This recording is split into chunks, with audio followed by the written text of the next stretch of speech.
Welcome to Kabir study point. तो आज हम एक इम्पॉर्टेंट सेशन करने वाले हैं जो कि हमारा फिजिक्स चैप्टर ओम्स लॉ के ऊपर होने वाला है ना, कि ओम का नियम क्या होता है, इसको डिस्कवर्ड किसने किया था, और जो हमारे ओम्स लॉ हैं उनके द्वारा हम बिजली यानी कि धारा जो होती है, जो करंट होता है, कि किसी भी कंडक्टर में धारा कितने अमाउंट में फ्लो हो रहा है, उनके बारे में हम इस ओम्स लॉ का यूज़ करके आसानी से जान सकते हैं। तो आज स्टार्ट करते हैं और देखते हैं हमारा ओम्स लॉ यानी ओम का नियम क्या कहता है। तो यहाँ पर दिया गया है जैसे ओम्स लॉ, तो यहाँ पर मैंने सब कुछ ब्रीफली स्केच कर दिया है, उसके ब्रीफ स्ट्रक्चर यहाँ पर शो कर दिए गए हैं। तो यहाँ पे ओम्स लॉ क्या होता है, सन 1827 में जर्मनी के महान वैज्ञानिक एवं प्रोफेसर जॉर्ज साइमन ओम, है ना, कौन थे, जॉर्ज साइमन ओम ने किसी चालक के सिरों के मध्य उत्पन्न विभवांतर यानी वोल्टेज और चालक में प्रभावित विद्युत धारा यानी कि आई, ठीक है ना, के बीच संबंध स्थापित किया। प्रोफेसर जॉर्ज साइमन के ओम के नाम पर ही इसे ओम का नियम कहा गया। ठीक है दोस्तों, तो उन्होंने क्या बोला था, यदि भौतिक अवस्थाएं समान रहें या अपरिवर्तित रहें तब किसी बंद परिपथ में चालक के सिरों के बीच उत्पन्न विभवांतर उस चालक में प्रवाहित धारा के समानुपाती होता है ना। यानी इसका मतलब क्या होगा, V directly proportional to I यानी कि करंट धारा। ठीक है फ्रेंड्स, V जो होता है अपना वो क्या होता है, विभवांतर यानी पोटेंशियल डिफरेंस। ठीक है ना, इसीलिए यहाँ पर क्या बोला गया, यदि भौतिक अवस्थाएं समान रहें या अपरिवर्तित रहें तब किसी बंद परिपथ में चालक के सिरों के बीच उत्पन्न विभवांतर उस चालक में प्रवाहित धारा के समानुपाती होता है, यानी V directly proportional to I। इसी प्रकार यहाँ पर V को हम डायरेक्टली प्रोपोर्शनल को यहाँ से जब हटाएंगे समानुपाती को, V बराबर I इंटू आर हो जाएगा, I गुणा R। तो यहाँ पर V जो यहाँ पर R जो होगा वो अपना क्या होगा, नियंतांक रहेगा यानी स्थिर, और जिसे चालक का प्रतिरोध कहते हैं, है ना। V equals to I into R, जिन्हें हम चालक का R जो होता वो हमारा चालक का प्रतिरोध कहलाता है, और यहाँ पर I जो होता है वो अपना धारा कहलाता है ना। I बराबर current, V is a potential difference. ये हमें बातें ध्यान रखनी है, ये बहुत ही इम्पोर्टेंट है। इसके बाद हम आगे चलते हैं, तो यहाँ पर इसी प्रकार हमारा जो नेक्स्ट है उसमें हम देख लेंगे कि विभवांतर यानी कि अपना V क्या होता है। ठीक है ना, तो यहाँ पर दिया गया है कि विभवांतर यानी कि पोटेंशियल डिफरेंस जिन्हें हम कहते हैं, इसका मीनिंग क्या होता है विभवांतर का, कि एक कूलाम धनात्मक आवेश को विद्युत क्षेत्र में एक बिंदु से दूसरे बिंदु तक ले जाने में किए गए कार्य को उन बिंदुओं के मध्य विभवांतर कहते हैं। इसका एसआई मात्रक वोल्ट होता है। ठीक है फ्रेंड्स, इसका एसआई मात्रक वोल्ट होता है। यह एक अदिश राशि है। ठीक है ना, तो इसी प्रकार हम नेक्स्ट चलते हैं, यहाँ पर देख लेते हैं धारा यानी कि करंट क्या होता है, किसी चालक में विद्युत आवेश के प्रवाह की दर को विद्युत धारा कहते हैं। किसी चालक में विद्युत आवेश के प्रवाह की दर को विद्युत धारा कहते हैं। विद्युत धारा की दिशा धन आवेश की गति की दिशा की ओर होता है। ठीक है फ्रेंड्स, यानी कि जो हमारी बैटरी होती है, यहाँ पर जो हमारी बैटरी होगी उसमें हम देखेंगे कि हमारे पास क्या क्या होता है।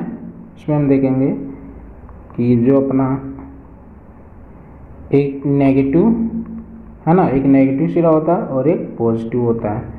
तो इसका जो फ्लो होगा, है ना, यानी कि जो धारे का फ्लो होगा वो हमेशा पॉजिटिव के साइड से होगा। ये बातें हमेशा ध्यान रखनी कि बैटरी में जो धारे का फ्लो होता है तो वो कहाँ से कहाँ तक, अपने नेगेटिव साइड से नहीं, पॉजिटिव टू नेगेटिव साइड की ओर होता है। ठीक है ना, ये बातें याद रखनी है। तो क्या है इसका डेफिनेशन धारा का, किसी चालक में विद्युत आवेश के प्रवाह की दर को विद्युत धारा कहते हैं। विद्युत धारा की दिशा धन आवेश की गति की दिशा की ओर मानी जाती है। इसका एसआई मात्रक एम्पियर होता है। ठीक है दोस्तों, इसका एसआई मात्रक क्या होता है अपना, एम्पियर। और यह एक अदिश राशि होती है। ठीक है फ्रेंड्स, आई होप यहाँ तक बातें आपको क्लियर हो गई होंगी। तो हम चलते हैं अपने नेक्स्ट टॉपिक पे, वो है अपना कि ग्राफ के द्वारा हम ओम के नियम को समझेंगे, है ना, कि ग्राफ के जरिए ओम के नियम हमें किस प्रकार से इसको दर्शाया जाता है ग्राफ में। तो ये अपना एक ग्राफ के जरिए से हमें इसको शो कर रहे हैं। तो ये अपना एक कंडक्टर है ना, अपना एक परिपथ है जिसमें ये हमें दिया गया है कि एक हमारे पास बैटरी है, ठीक है ना, तो उसमें से कोई धारा निकल रही है एम्पियर की फॉर्म में, और वो इस परिपथ में किस तरीके से गति करती हुई अपने, है ना। तो यहाँ पर आप देख रहे हो कि एक हमारा ओम्स के नियम के अकॉर्डिंग यहाँ पर हमने एक ग्राफ बना लिया है, जिसमें हमने क्या किया है कि माना कि एक परिपथ में जिसमें कि चालक के सिरों के बीच विभवांतर V यानी वोल्टेज V है और चालक में प्रवाहित विद्युत धारा I दिया गया है। ठीक है दोस्तों, चालक में प्रवाहित विद्युत धारा I है, विभवांतर V है, और ओम के अकॉर्डिंग क्या होता है, V directly proportional to I, है ना, V directly proportional to I यानी I directly proportional to V। तो V बराबर यहाँ पर क्या हो जाएगा, R इंटू I। ठीक है फ्रेंड्स, या फिर I बराबर यानी करंट को जो हम निकालेंगे तो वो कितना हो जाएगा, V बट्टे R। ठीक है, और ये भी बातें आपको समझ में आई होंगी। तो यहाँ से हम देखेंगे कि विभवांतर बराबर क्या हो जाएगा, अपना विभवांतर V बराबर हो जाएगा विद्युत धारा इंटू प्रतिरोध। ये काफ़ी इंपॉर्टेंट है। अतः ओम के नियम के सूत्र के अनुसार यहाँ पर क्या दिया गया है कि अगर परिपथ में प्रवाहित धारा I तथा चालक के सिरों के बीच विभवांतर V हो तो ओम के नियम के अनुसार प्रतिरोध बराबर क्या होगा, रेजिस्टेंस बराबर क्या होगा, R equals to V over I। Most important है, मोस्ट इम्पोर्टेंट। ठीक है फ्रेंड्स, इसके ऊपर हमें क्वेश्चंस देखने को मिलेंगे, काफ़ी इंपॉर्टेंट है। तो यहाँ पर क्या होगा, प्रतिरोध यानी कि रेजिस्टेंस का SI मात्रक अपना कितना होता है, ओम होता है। SI का मतलब कि रेजिस्टेंस का SI मात्रक क्या होता है, अपना ओम होता है। इसके साथ साथ यहाँ पर जो अपना SI मात्रक होता है वो वोल्ट पर मीटर भी होता है। ठीक है दोस्तों, अब हम चलते हैं अपने क्वेश्चंस की साइड पर, जो कि हमारा बहुत ही ज़्यादा इम्पोर्टेंट होता है और इस तरह के क्वेश्चंस हमें एग्ज़ाम में देखने को मिलते हैं, है ना दोस्तों। ये आपका काफ़ी बेसिक मेथड है, इसको आप बार बार रिपीट कर 1 से 2 बार रिपोर्ट करोगे तो आपको ये ओम का नियम बहुत ही आसानी से समझ में आ जाएगा। इसी प्रकार से हम अपने नेक्स्ट पे चलते हैं और यहाँ पर देख लेते हैं हम कुछ क्वेश्चंस को जो कि हमारे ओम्स लॉ को फॉलो करते हैं। इसमें क्या दिया गया है कि चालक तार का प्रतिरोध ज्ञात करो यदि उसमें 0.5 एम्पियर की धारा प्रवाहित करने पर उसके सिरों पर 2 वोल्ट का विभवांतर उत्पन्न होता है। विभवांतर मतलब कि V बराबर क्या दिया है यहाँ पर, V बराबर 2 वोल्ट। ठीक है दोस्तों, इसी प्रकार अपना जो धारा दिया गया है वो क्या दिया गया है, I बराबर है यहाँ पर अपना 0.5 एम्पियर। ठीक है फ्रेंड्स, तो यहाँ पर R बराबर क्या हो जाएगा, V ओवर I, V बट्टे I, है ना, प्रतिरोध यानी कि R हमें निकालना है। तो यहाँ पर V कितना है, 2 दिया है तो 2 लिख लेंगे, एम्पियर 0.5 तो 0.5 लिख लेंगे यहाँ पर। ठीक है दोस्तों, यहाँ 0.5 है तो 0.5 को हम पॉइंट हटाएंगे तो ऊपर क्या लिख देंगे, 10। तो यहाँ पर इसको हम क्रॉस करेंगे तो 2 हो जाएगा, और R बराबर यहाँ से क्या निकल के आ जाएगा, अपना R बराबर 2 ओम। ये अपना आंसर हो जाएगा, यानी जो रेजिस्टेंस होगा यहाँ पर 2 ओम का होगा। ठीक है, आई होप ये बातें आपको समझ में आई होंगी। इसी प्रकार से हम अपना क्वेश्चन नंबर नेक्स्ट पे चलते हैं। यहाँ पर देख लेंगे क्वेश्चंस क्या कह रहा है। यदि किसी विद्युत बल्ब के तंतु का प्रतिरोध यानी कि रेजिस्टेंस यहाँ पर दिया हुआ है 1200 ओम है, तो यह बल्ब 220 वोल्ट स्रोत से कितनी धारा लेगा। समझ आ रहा है क्या? धारा यानी करंट की बात कर रहे हैं, करंट यहाँ पे निकालना है हमें। तो यहाँ पर जैसे हमें पता है कि R जो दिया गया है वो कितना है, यहाँ पर R बराबर है अपना 1200 ओम। ठीक है दोस्तों। और इसके बाद यहाँ पर बल्ब का वोल्ट बराबर कितना है यहाँ पर 220 वोल्ट।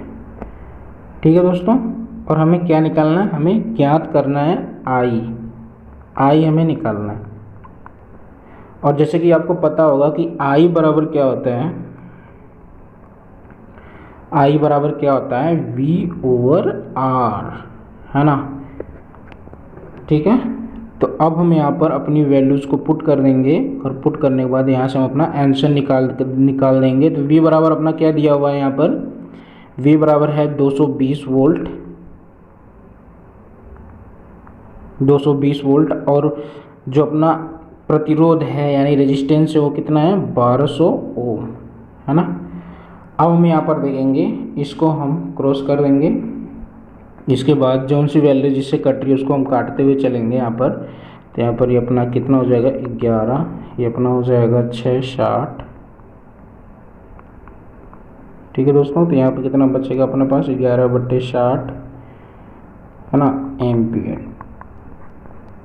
इतने धारा हमारे इस बल्ब के तंतु में इतने करंट की यानी कि 11/60 करंट की धारा है ना। तो काफ़ी इम्पोर्टेंट है और इसी तरीके के इसी टाइप के क्वेश्चंस हमें एग्ज़ाम में पूछने को देखा जाता है। तो अपना काफ़ी इम्पोर्टेंट सेशन है जो कि हमारे प्रत्येक एग्ज़ाम में, वो चाहे अपना कॉम्पिटिटिव हो, चाहे अपना क्लास 10th 9th, है ना, 11th 12th, चाहे कुछ भी हो, ये चैप्टर जो है बहुत ही इंपॉर्टेंट है और इससे रिलेटेड क्वेश्चंस हमें एग्ज़ाम में देखने को मिलते ही मिलते हैं, है ना फ्रेंड्स। तो इसके कुछ हमने न्यूमेरिकल भी कर लिए और ओम्स लॉ को हमने अच्छी तरीके से जान भी लिया कि ओम्स लॉ क्या होता है, ये किसके द्वारा डिस्कवर्ड किया गया था, है ना, उसको ग्राफ के मेथड से किस प्रकार से शो किया जाता है, एम्पियर क्या है और उसमें रेजिस्टेंस जो है उसको हम किस प्रकार से नापते हैं, SI मात्रक क्या क्या होता है। तो काफ़ी इम्पोर्टेंट है और हर एग्ज़ाम में इस तरीके के इस चैप्टर से रिलेटेड क्वेश्चंस आते ही आते हैं।